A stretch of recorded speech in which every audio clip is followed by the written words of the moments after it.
जय जय जय जय जय भीम, जय जय जय जय जय भीम, जय जय जय जय जय भीम।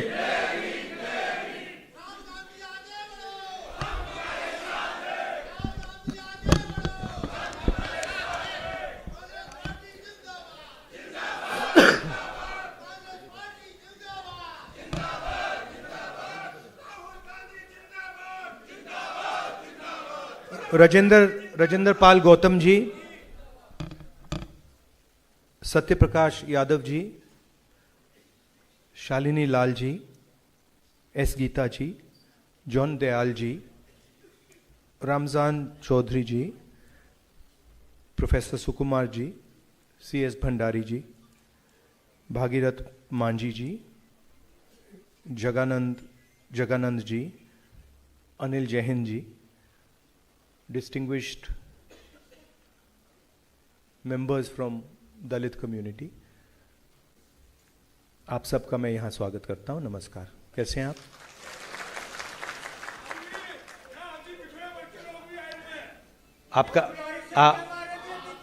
आपका भी स्वागत करता हूं। जो यहां सब लोग आए हैं, आप सबका यहां स्वागत करता हूं।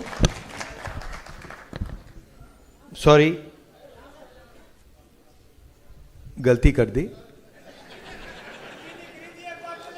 नहीं, यहां किसी ने, यहां इन्होंने लिखा तो मैंने ये पढ़ लिया, मगर इन्होंने यहां अति पिछड़ा नहीं लिखा। तो ठीक है, बट हां, शुरुआत में एक कहानी से करना चाहता हूं। जब मैं कॉलेज में था तो एक बड़ी इंटरेस्टिंग चीज मैंने पढ़ी। ये जो अमेरिकन बड़े बड़े कॉलेजेस होते हैं, आपने नाम सुना होगा, हार्वर्ड यूनिवर्सिटी, स्टैनफोर्ड यूनिवर्सिटी, नाम सुना आपने? इनमें अगर कोई स्टूडेंट जाना चाहता है तो एक एग्जाम होता है, SAT, स्टैंडर्ड एप्टीट्यूड टेस्ट। नाम सुना आपने इसका? और मतलब पूरी दुनिया SAT करना चाहती है, क्योंकि उससे हार्वर्ड यूनिवर्सिटी के दरवाजे खुलते हैं। जब ये SAT एग्जाम बनाया गया पहली बार अमेरिका में, तो एक अजीब सी चीज हुई। जब ये एग्जाम दिया जा रहा था, जो गोरे स्टूडेंट्स थे, उनका परफॉर्मेंस अफ्रीकन अमेरिकन स्टूडेंट्स से बहुत अच्छा था। और मतलब हर साल एग्जाम होता था, गोरे जो स्टूडेंट्स थे वो टॉप स्कोरर्स होते थे, और अफ्रीकन अमेरिकन जो स्टूडेंट्स थे और जो स्पेनिश स्पीकर्स थे, वो सेकंड टियर, थर्ड टियर पे रहते थे। पहले लोगों ने कहा कि जो अफ्रीकन अमेरिकन हैं ये कम होशियार है, इनको मतलब समझ नहीं आ रही। और ये चला, मीडिया में आया कि जो अफ्रीकन अमेरिकन हैं वो कम इंटेलिजेंट हैं, जो गोरे लोग हैं ज्यादा इंटेलिजेंट हैं। और फिर एक प्रोफेसर था, शायद हार्वर्ड यूनिवर्सिटी में ही था, उसने एक एक्सपेरिमेंट किया। उसने क्या किया कि जो क्वेश्चंस थे, जो क्वेश्चन बैंक था, सिर्फ क्वेश्चन बैंक, उसने अफ्रीकन अमेरिकन प्रोफेसर से बनवा दिया। मतलब जो क्वेश्चन पेपर लिखा गया SAT का, वो अफ्रीकन अमेरिकन वालों से उसने लिखवा दिया। आपको पता है क्या हुआ? सारे गोरे फेल हो गए। तो मैं आपको ये क्यों बता रहा हूं? देखिए, जो शिक्षा का सिस्टम है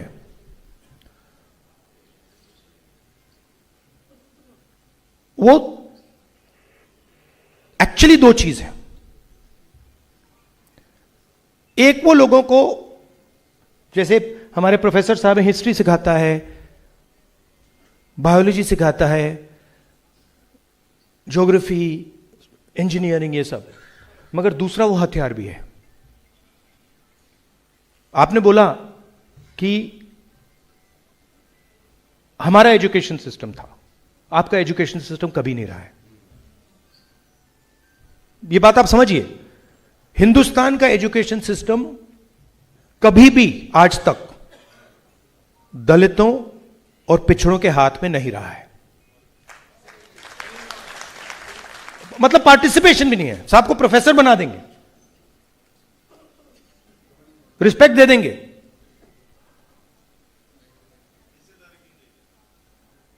नहीं, आपका कल्चर कहां है उसमें? एजुकेशन सिस्टम में कहां लिखा है कि 3000 सालों के लिए इस देश में दलितों को अछूत कहा गया? एक लाइन लिखी है, मैंने पढ़ी थी, मैं जब स्कूल में था, एक लाइन थी वहां पे, अनटचेबिलिटी, एक लाइन। अगर आपका सिस्टम होता 15-20 किताबें होती उस पे।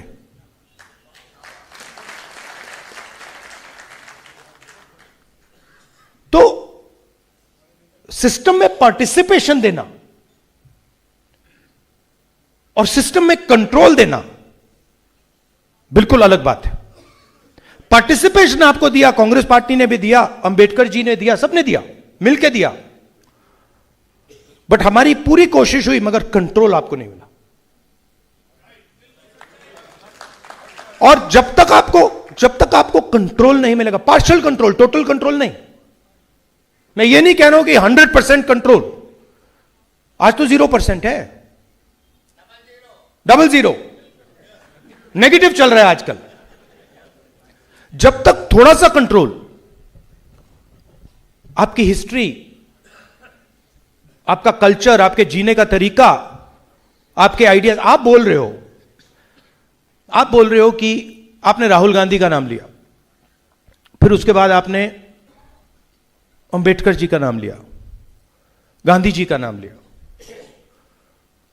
कुछ दिन पहले मेरे साथ एक लड़का काम करता है, मेरे पास आया, उसने कहा, देखिए आपने जो भारत जोड़ो यात्रा की, उसने देश का माहौल बदल दिया। मैंने उससे सवाल पूछा, मैंने कहा भाई बताओ एक बात, अगर मैं कन्याकुमारी से कश्मीर तक अकेला चल देता अकेला, तो माहौल बदल जाता क्या? तो आप कैसे कह सकते हो कि मैं कन्याकुमारी से कश्मीर चला और मैंने माहौल बदला? मैंने माहौल नहीं बदला, माहौल लाखों लोग जो चले थे उन्होंने बदला है। मेरा काम सिर्फ सुनने का है, चुप रहकर सुनने का है। आप अंबेडकर जी की बात करते हो, मैं आपसे पूछता हूं, मैंने उनकी किताब पढ़ी है, उनके जो आइडियाज थे, जो विचार थे, वो कहां से आए? क्या वो उनके दिमाग से आए? जनता से आए, आपसे आए? तो विचार किसके थे? विचार दलित समाज के थे, विचार पिछड़ा समाज के थे, आपके विचार थे। उन्होंने उसको क्रिस्टलाइज किया, वो आपकी आवाज बने। मगर आपके बिना ना अंबेडकर जी में, ना मुझ में, ना महात्मा गांधी जी में, ना किसी में शक्ति कुछ नहीं है हमारे में।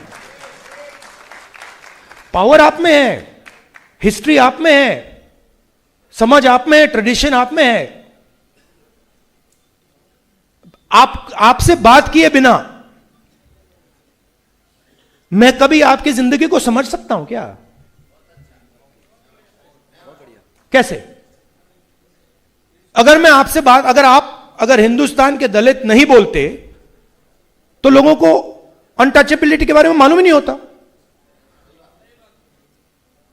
तो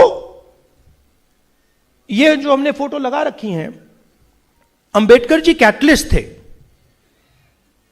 अंबेडकर जी ने, हम कह सकते हैं, आपकी सोच को रिफाइन किया, आपकी सोच को शेप किया, मगर शक्ति और सोच आपकी थी, हिस्ट्री आपकी थी, दर्द आपका था। तो मेरा कहना है कि मेरे सामने इस भीड़ में 600 अंबेडकर बैठे हुए हैं।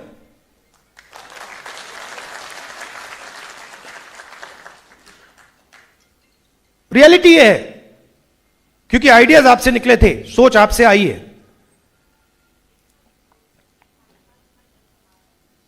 और आजकल क्या हो रहा है, बड़ी अपॉर्चुनिटी मिल रही है।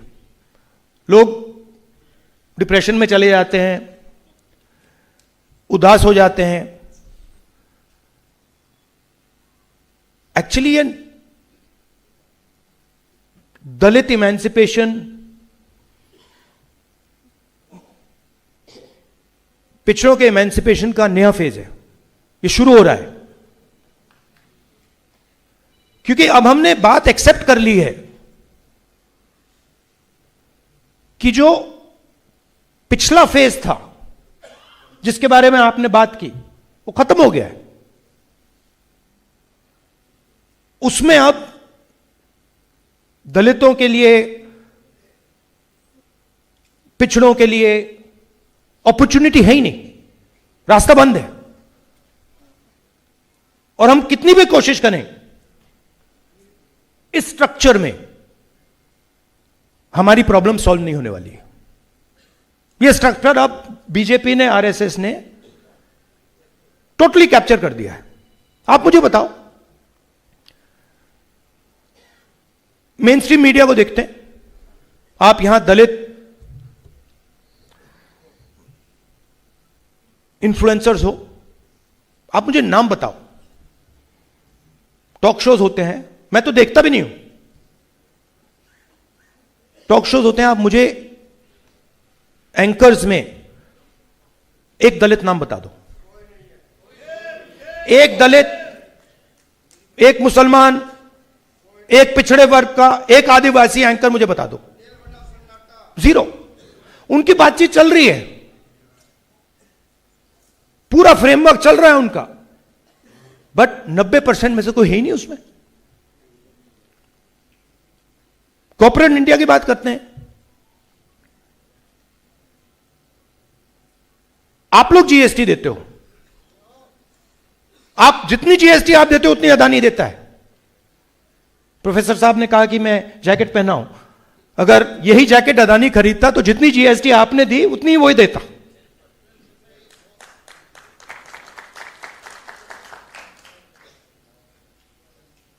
आप 200 सबसे बड़ी कंपनियों की लिस्ट निकालो, मालिकों की लिस्ट निकालो, और मुझे बता दो उसमें दलित कौन है।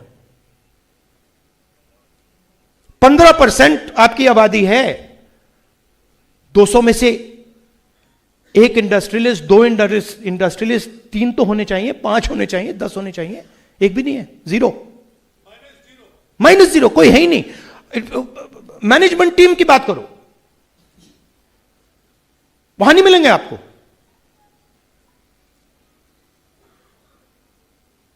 प्राइवेट अस्पतालों को देखो, उनके मालिकों की लिस्ट निकालो, वहां नहीं मिलेंगे। पिछड़े नहीं मिलेंगे, दलित नहीं मिलेंगे, आदिवासी नहीं मिलेंगे, माइनॉरिटी नहीं मिलेंगे, अति पिछड़ा नहीं मिलेगा। तो जहां भी देखो, जहां भी आप देखो, किसी भी इंस्टीट्यूशन में देखो, किसी भी संस्था में देखो, आपको नहीं मिलेंगे। और मैं कुछ दिन पहले एम्स का वहां फ्लाईओवर के नीचे गया, रात के टाइम गया था। वहां कौन बैठे थे? वहां कौन बैठे थे? दलित, पिछड़े, आदिवासी, सब वहां बैठे हुए थे। मनरेगा की लाइन में जाके देखो, दलित, पिछड़े, आदिवासी वहां मिलेंगे आपको। मगर इंस्टीट्यूशनल फ्रेमवर्क में, एजुकेशन सिस्टम में, हेल्थ केयर सिस्टम में, ब्यूरोक्रेसी में, जुडिशरी में, मैं ये कह सकता हूं कि हां 2-3% लोगों को बैठा देते हैं, मगर पावर किसी को नहीं देते। पावर किसी को नहीं देते। 90 लोग हिंदुस्तान के जो जीएसटी है उसको बांटते हैं, बजट बनाते हैं, अभी आ रहा है, आप देखना, फोटो लेंगे। 10-11 लोग पिछली बार दिखाई थी, मैंने कहा था हलवा बांट रहे, देखो हलवा बांट रहे थे, ऐसे 11 लोग बैठे थे, उसमें मैंने देखा भैया इसमें एक ओबीसी नहीं, एक दलित नहीं, एक आदिवासी नहीं, और खुल के सामने कह रहे हैं कि देखो भैया हम हलवा बांट रहे हैं। और हजारों सालों से हलवा बांटते जा रहे हैं। छोटा सा चेंज आया था 1947, 15 अगस्त, और प्रगति हुई। मैं ये नहीं कह रहा हूं कि प्रगति नहीं हुई, मगर मैं ये भी कह सकता हूं, और मैं कांग्रेस पार्टी का सिपाही हूं, मैं ये भी कह सकता हूं कि पिछले 10-15 साल में कांग्रेस पार्टी को जो करना था वो नहीं किया। मैं अगर ये नहीं कहूं आपसे तो मैं आपसे झूठ कह रहा हूं, और मुझे झूठ कहना अच्छा नहीं लगता है। ये रियलिटी है, ये रियलिटी है। अगर कांग्रेस पार्टी ने दलितों की, पिछड़ों की, अति पिछड़ों की, वही तो बोल रहा हूं। तो अगर हमने आपकी कॉन्फिडेंस मेंटेन की होती, कभी भी आरएसएस पावर में नहीं आ सकती थी।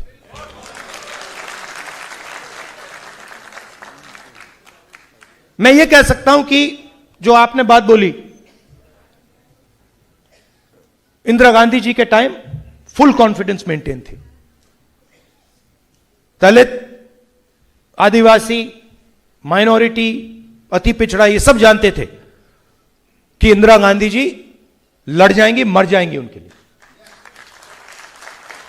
बट 1990s के बाद कमी आई थी, वो तो मुझे दिख रहा है। अब नाम तो नहीं लेंगे, बट ये रियलिटी है, और इस रियलिटी को कांग्रेस पार्टी को एक्सेप्ट करना पड़ेगा।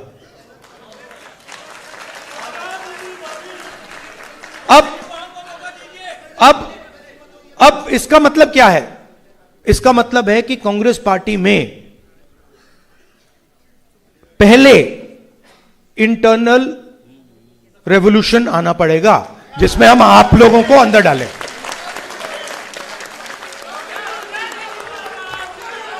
और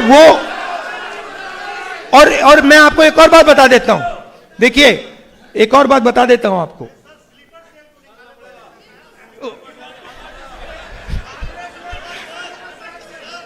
देखिए एक सेकंड बोलने दीजिए। देखिए सुनिए, मैं आपको एक और चीज बहुत जरूरी बताना चाहता हूं कि मैंने पहले आपको बोला कि अंबेडकर जी आपकी आवाज थे, जो आपके दिल में था, जो आपका दर्द था। आपने कहा, उनके बच्चों के बारे में कहा कि उनके बच्चों की डेथ हो गई। उन्होंने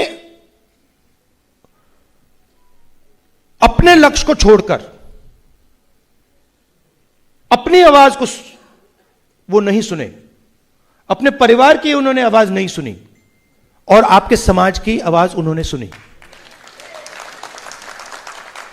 इसलिए यहां हमने फोटो लगा रखी।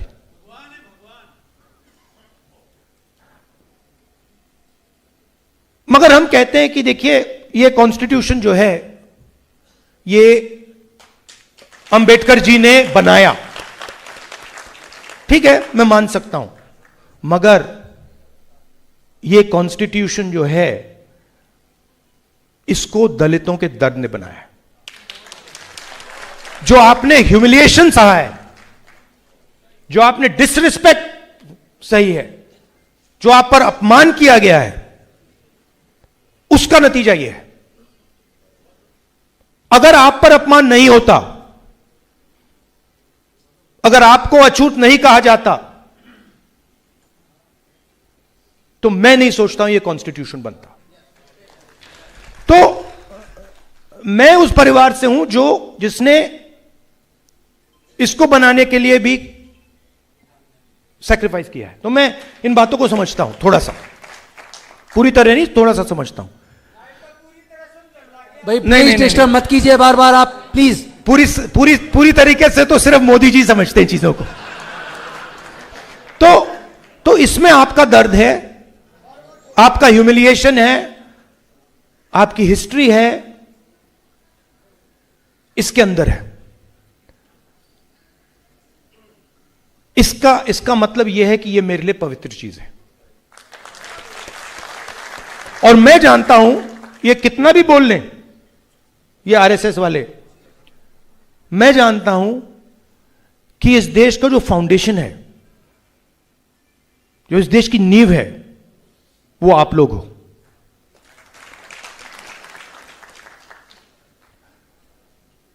अब आप पर फुल स्केल आक्रमण चल रहा है, माइनॉरिटीज पर, दलितों पर, महिलाओं पर, आदिवासियों पर फुल स्केल अटैक चल रहा है। अब मैं खत्म फिदेल कास्ट्रो की एक कहानी से करूंगा, पता नहीं आपको अच्छी लगे ना लगे, लगेगी। जिन राजनेताओं को मैं बताता हूं उनको यह कहानी अच्छी नहीं लगती। तो फिदेल कास्ट्रो था, वहां पर वो रेवोल्यूशन कर रहा था क्यूबा में, सुना है नाम ना? सुना है। तो एक पत्रकार आया, न्यूयॉर्क टाइम्स का पत्रकार था, वहां पर लड़ाई चल रही थी, वो जंगल में बैठे थे। तो न्यूयॉर्क टाइम्स का पत्रकार गया, बैठ गया उनके साथ, कहता है भैया मैं आपका इंटरव्यू लूंगा। फिदेल कास्ट्रो ने कहा लीजिए। शुरू हो गया, कहता है फिदेल कास्ट्रो जी एक बात बताइए, आपकी जो मैनेजमेंट टीम है इसको आप ट्रेन कैसे करते हो?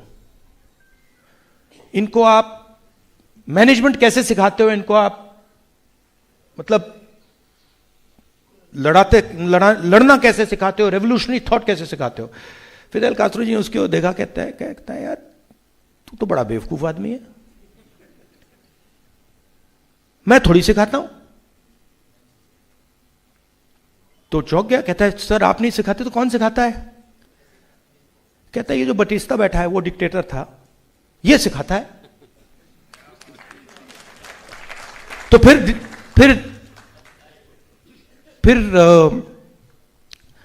जर्नलिस्ट ने पूछा सर आप क्या बात बोल रहे हो?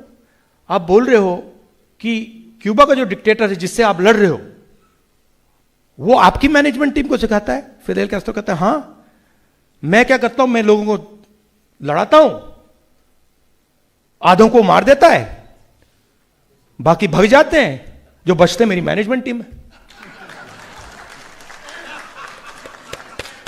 वही काम हो रहा है, वही काम हो रहा है। मोदी जी डरा देता है, भग जाते हैं, ईडी सीबीआई भग जाते हैं। मैं कहता हूं भागो भैया, मुझे नहीं चाहिए, जाओ महल बचाओ, जान बचाओ अपनी, मुझे कोई फर्क नहीं पड़ता, मुझे तो अपनी मैनेजमेंट टीम चाहिए। तो अच्छा जब मैं ये कांग्रेस के राजनेताओं को कहता हूं उनको बात अच्छी नहीं लगती, कहते यार तो मैं ट्रेनिंग थोड़ी देता हूं, हम लोग ट्रेनिंग थोड़ी देते हैं, मोदी जी ट्रेनिंग दे रहे हैं, वो हमारी मदद कर रहे हैं। सफाई कांग्रेस पार्टी की हम नहीं कर सकते, सफाई कांग्रेस पार्टी की मोदी कर सकता है।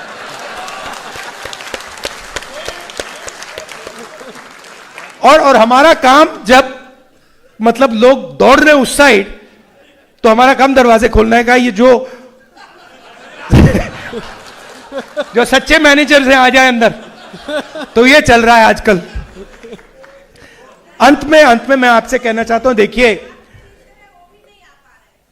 वो अभी आएंगे, वो सब होगा, थोड़ा सा टाइम लगता है इन चीजों में, मगर आप देखेंगे ये शुरू हो गया है।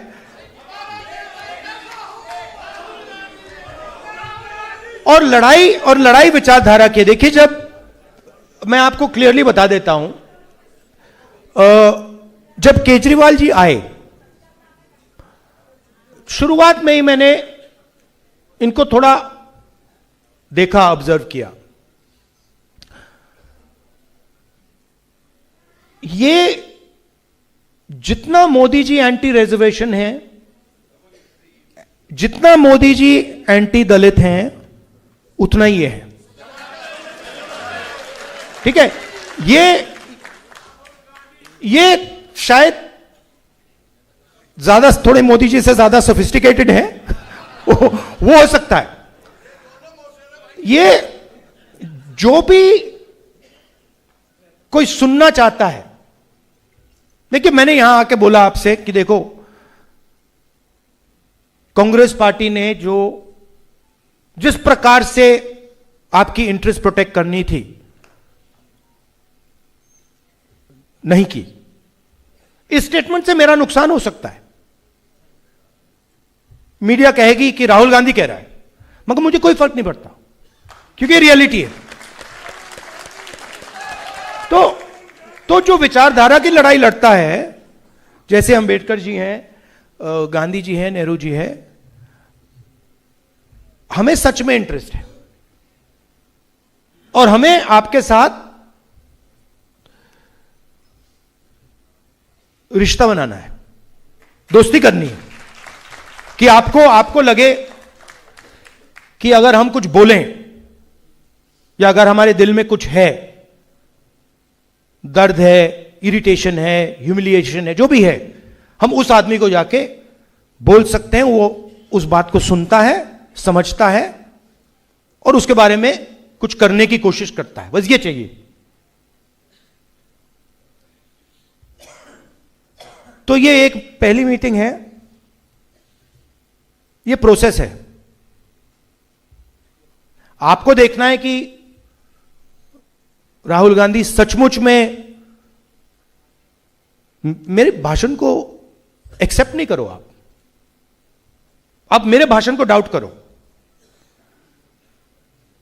और फिर आपको मुझे देखते जाओ, 1 महीना, 2 महीना, 3 महीना, 6 महीना, 8 महीना, 10 महीना, और फिर आप देखो कि यह आदमी सचमुच में हमारे इंटरेस्ट में काम कर रहा है या ऐसी आलतू फालतू बातें कर रहा है। बट मैं आपको बता रहा हूं, आपको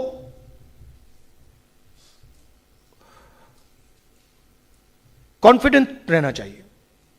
ये कुछ नहीं कर सकते हमारा, ये बीजेपी वाले हैं, इनकी बस की नहीं है, ये देश को नहीं चला सकते, ये फ्रॉड है, पूरे फ्रॉड है, टोटल फ्रॉड है, ये मैं बता रहा हूं आपको। ये प्रॉब्लम क्या है कि हम लोगों में यूनिटी नहीं है, हम लोग बटे हुए हैं। जिस दिन हम लोग एक हो गए ना, ये भाग जाएंगे। मेरा पंजाब में हमारा एक कार्यकर्ता एक दिन मुझसे मिला, कहता है, राहुल जी, आप जिस दिन ये कांग्रेस पार्टी की जो ओरिजिनल बेस है, जिस दिन ये एक हो गई ना, ये सब आरएसएस वाले भागेंगे, यहां से भागेंगे, ये रुकेंगे भी नहीं, भाग जाएंगे ये।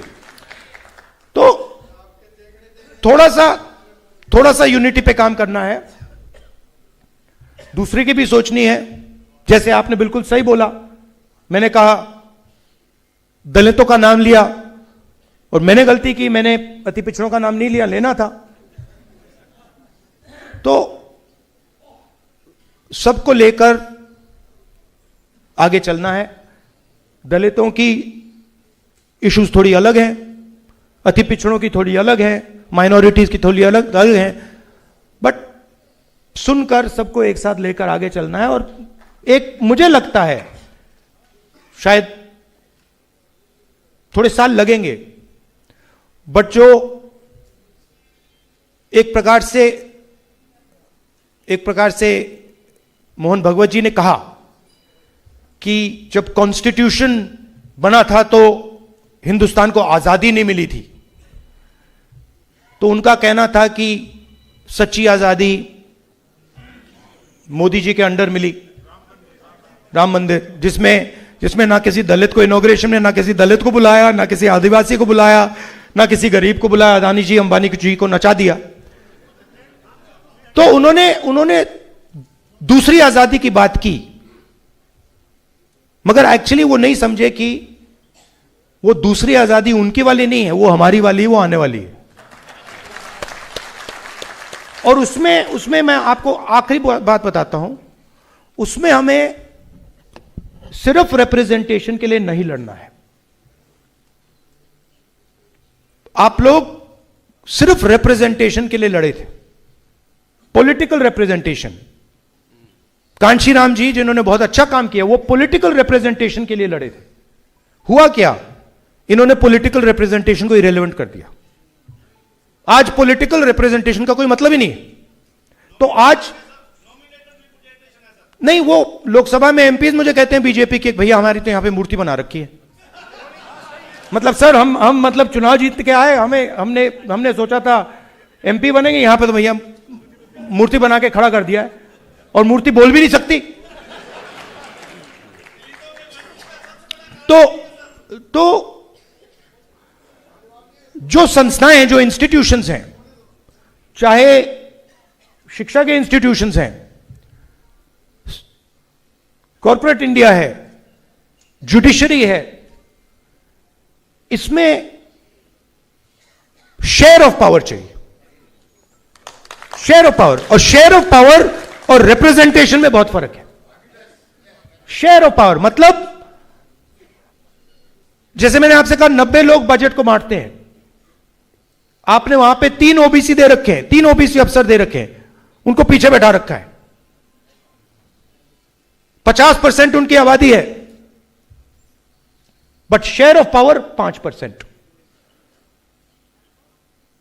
दलित 15% है हिंदुस्तान में, 16 कह लो, शेयर ऑफ पावर 1%। मैं सिर्फ बजट की बात कर रहा हूं। तो अगला सवाल शेयर ऑफ पावर और शेयर ऑफ वेल्थ का है। अदानी जी को हिंदुस्तान पूरा का पूरा धन दे रहा है, 16 लाख करोड़ रुपए, 16 लाख करोड़ रुपए 25 लोगों का कर्जा माफ किया है। 25 लोगों का 16 लाख करोड़ रुपए माफ किया है। एयरपोर्ट दे रहे हैं, पोर्ट दे रहे हैं, सब उनको दे रहे हैं। तो ये धन की भी लड़ाई है। अगर देखिए, अगर धन की भागीदारी नहीं मिली, अगर इंस्टीट्यूशनल रिप्रेजेंटेशन नहीं मिला, और मान लीजिए अगले इलेक्शन में हम पूरा का पूरा रिप्रेजेंटेशन ले लें, तब भी प्रॉब्लम सॉल्व नहीं होगी। बिल्कुल ठीक है, क्योंकि फिर से वो संस्थाओं का कंट्रोल लेकर फिर से खत्म कर देंगे। मैंने लिस्ट देखी, आप हिंदू कॉलेज में हैं, किसी ने मुझे आरएसएस की इंटरनल जो लिस्ट है, वाइस चांसलर्स, ये जो बोर्ड्स कॉर्पोरेशंस हैं, वो लिस्ट किसी ने मुझे भेज दी। तकरीबन 3000 लोगों की लिस्ट है, सारे के सारे अपर कास्ट है उसमें, सारे के सारे अपर, उसमें एक दलित भी नहीं है, कुछ नहीं है। तो क्या किया, आदिवासी राष्ट्रपति बना दी, मगर कोई पावर नहीं दिया। दलित राष्ट्रपति बनाए, कोई पावर नहीं, सिंबॉलिक, जैसे मंदिर में मूर्ति डालते हैं ना, वैसे ये हो रहा है हिंदुस्तान में। तो लड़ाई क्लियर है। आपने मुझे समय दिया, इतनी अच्छी तरह आपने मेरी बात सुनी।